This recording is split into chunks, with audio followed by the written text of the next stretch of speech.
Om Swastiastu. Perkenalkan, nama saya Deni Harum Puspitasari dengan NIM 1913031010. Nah, kali ini saya akan mempresentasikan mengenai LKM 3, yaitu dengan materi identifikasi unsur dan gugus fungsional. Untuk pertanyaan pertama, yaitu mengapa identifikasi gugus fungsional dengan uji kimia memegang peranan penting dalam identifikasi suatu senyawa organik yang belum diketahui. Nah, gugus fungsional itu merupakan kelompok gugus fungsi pada atom dalam senyawa organik yang bertindak dalam memberi karakteristik reaksi kimia pada senyawa tersebut. Senyawa yang bergugus fungsional sama mempunyai reaksi kimia yang sama atau mirip. Oleh karena itu, identifikasi gugus fungsional sangat penting dalam menentukan sampel senyawa organik yang belum diketahui. Dengan mengetahui gugus fungsionalnya, sampel senyawa organik tersebut dapat dengan mudah untuk diidentifikasi. Lalu bagaimana cara mengidentifikasi keberadaan unsur karbon dan hidrogen dalam senyawa organik? Nah, keberadaan unsur karbon dan hidrogen dapat diidentifikasi melalui percobaan sederhana, yaitu dengan reaksi pembakaran. Hasil reaksi dari pembakaran senyawa organik ini oleh oksigen adalah karbon dioksida dan air. Karbon dioksida dapat diidentifikasi dengan mereaksikan hasil reaksi dengan kalsium hidroksida sehingga dihasilkan karbonat menurut reaksi seperti berikut, yaitu karbon dioksida direaksikan dengan kalsium hidroksida sehingga menghasilkan CaCO3 dan H2O. Lalu untuk yang pertanyaan nomor 3, bagaimana cara Anda membuktikan suatu reaksi organik menghasilkan air, oksigen, dan karbon dioksida? Nah, untuk membuktikan bahwa suatu reaksi dapat menghasilkan air, oksigen, dan karbon dioksida adalah sebagai berikut. Yaitu yang pertama, mendeteksi adanya karbon dioksida dan air. Yang pertama yang dapat dilakukan yaitu dicampurkan zat yang akan diperiksa dengan serbuk tembaga oksida kering atau CuO. Kemudian dimasukkan ke dalam tabung reaksi yang bersih dan kering. Lalu tabung tersebut dipanaskan sampai semua zat berubah menjadi gas karbon dioksida dan uap air. Selanjutnya, untuk uji gas karbon dioksida ini direaksikan dengan air kapur. Apabila warna air kapur tersebut menjadi keruh, maka dapat dibuktikan bahwa adanya karbon dioksida. Dan untuk uji air atau uap air yaitu dengan menggunakan kertas kobal. Jika bereaksi dengan uap air, kertas kobal tersebut yang berwarna biru akan berubah menjadi warna merah jambu. Lalu untuk mendeteksi oksigen, nah sedikit zat dilarutkan dalam salah satu pelarut, itu bisa benzena, toluena, ataupun hidrokarbon. Lalu kertas saring yang sudah diberi reaksi Verox dan dikeringkan. Larutan sampel tersebut diteteskan kemudian pada kertas Verox. Nah, bila terjadi warna merah, berarti sampel tersebut diindikasikan mengandung oksigen. Dalam analisis unsur, ada uji yang menggunakan tembaga 2 oksida kering atau CuO. Jelaskan bagaimana caranya membuat CuO kering tersebut. Nah, CuO kering tersebut dibuat dengan mengekstraksi tembaga dari bijinya. Nah, CuO kering tersebut dapat dibentuk dengan memanaskan tembaga di udara sekitar 300–800 derajat Celcius dengan reaksi sebagai berikut, yaitu Cu direaksikan dengan oksigen sehingga menghasilkan CuO.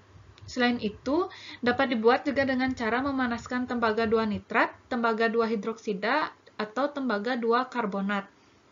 Nah, dari ketiga reaksi tersebut, yang paling mudah dilakukan yaitu reaksi nomor 2, yaitu dengan memanaskan tembaga 2 hidroksida sehingga menghasilkan CuO dan uap air. Lalu, untuk mendeteksi oksigen digunakan reaksi Verox. Jelaskan komponen dan cara membuat reaksi Verox tersebut dan langkah-langkah reaksi yang terjadi dalam mendeteksi oksigen. Nah, reaksi Verox ini dibuat dengan melarutkan 1 gram KCNS dalam 10 ml metanol dan 1 gram FeCl3 dalam 10 ml metanol.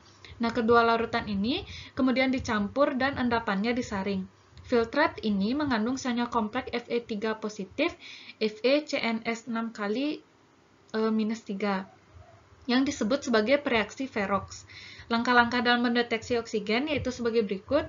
Nah, sedikit zat dilarutkan dalam salah satu pelarut seperti yang telah dijelaskan tadi, bisa benzena, toluena, ataupun hidrokarbon. Lalu kertas saring yang sudah diberi reaksi Verox kemudian diteteskan oleh larutan sampel tersebut. Bila terjadi warna merah berarti sampel tersebut mengandung oksigen atau terdeteksi adanya oksigen.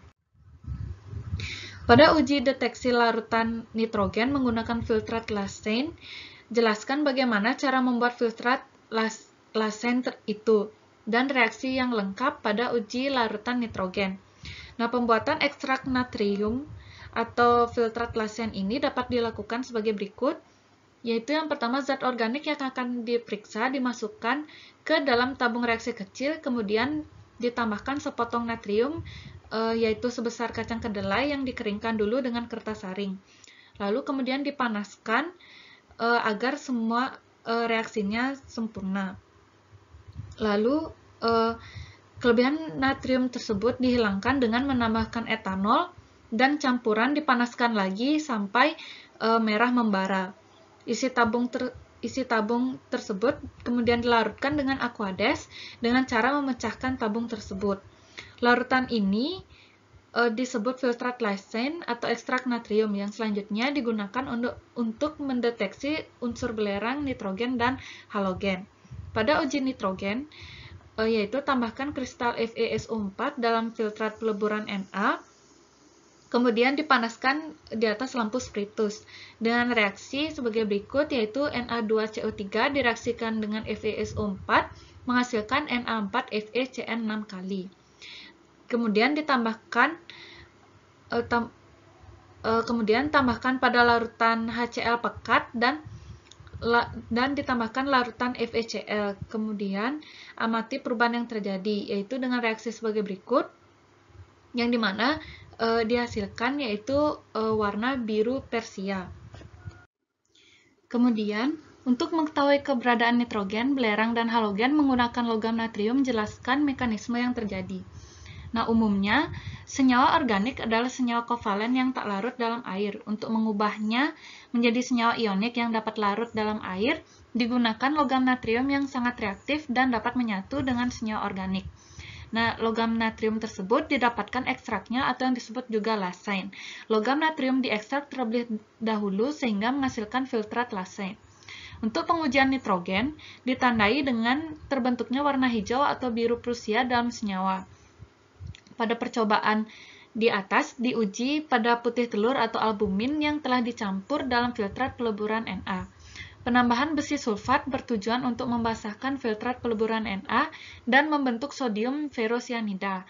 Kemudian penambahan FeCl dan HCl adalah membentuk biru Prusia yang menandai adanya unsur nitrogen, dan HCl digunakan untuk pengasaman larutan.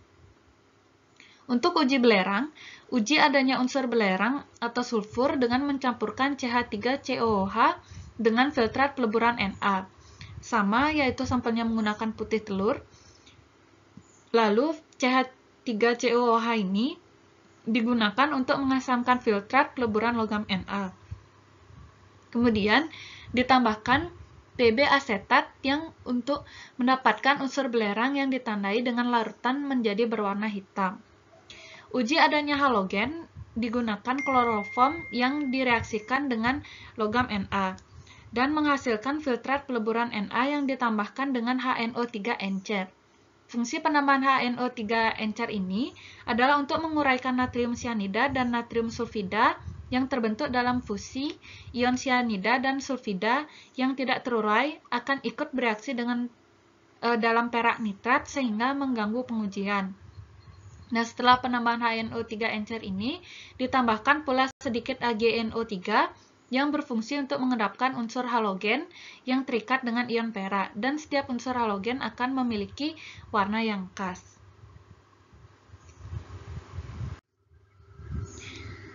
Deteksi belerang menggunakan natrium nitroperusida, dituliskan kemungkinan reaksi yang terjadi. Nah, senyawa organik yang akan dianalisis yaitu senyawa yang mengandung belerang. Pertama, didestruksi dengan logam Na menjadi senyawa anorganik. Kemudian filtrat yang telah didestruksi direaksikan dengan natrium nitroprussida dan dengan larutan basa, bisa menggunakan larutan NaOH atau NH3.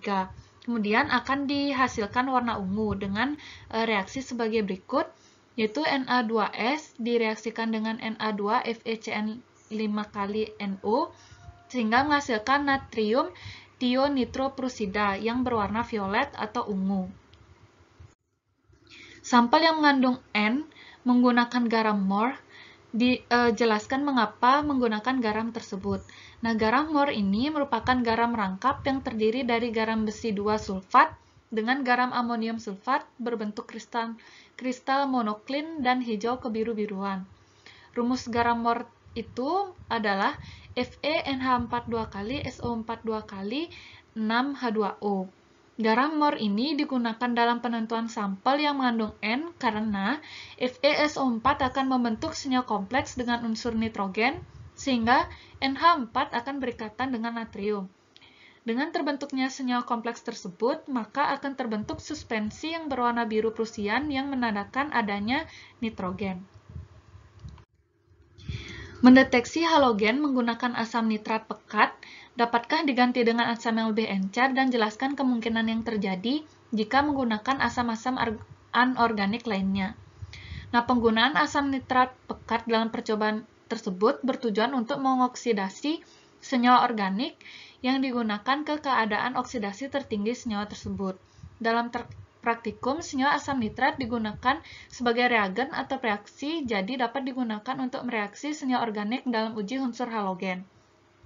Nah, jika asam nitrat yang digunakan adalah asam nitrat encer, maka oksidasi senyawa organik tidak akan maksimal dan dapat berpengaruh pada hasil uji analisis unsur yang dilakukan, yaitu salah satunya uji halogen. Apa yang dimaksud dengan gugus fungsional dalam senyawa organik?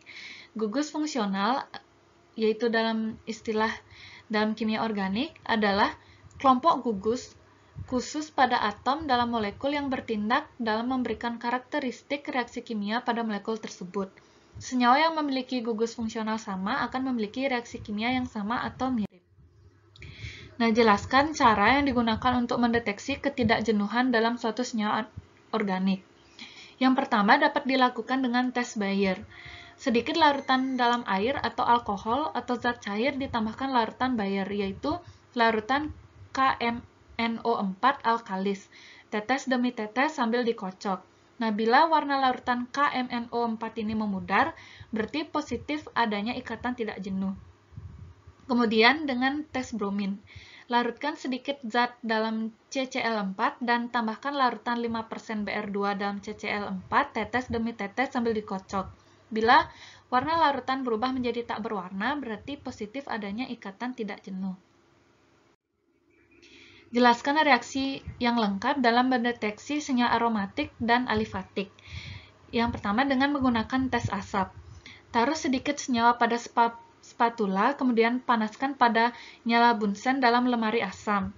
Terbentuknya asam menunjukkan adanya senyawa aromatik. Berikut dengan reaksi contohnya, C6H6 direaksikan dengan oksigen, maka akan menghasilkan CO dan H2O. Apabila sampel yang dipanaskan di atas bunsen menghasilkan asap yang berwarna hitam, maka hal ini menunjukkan bahwa sampel tersebut aromatik. Hal ini disebabkan oleh teroksidasinya sampel dengan sempurna.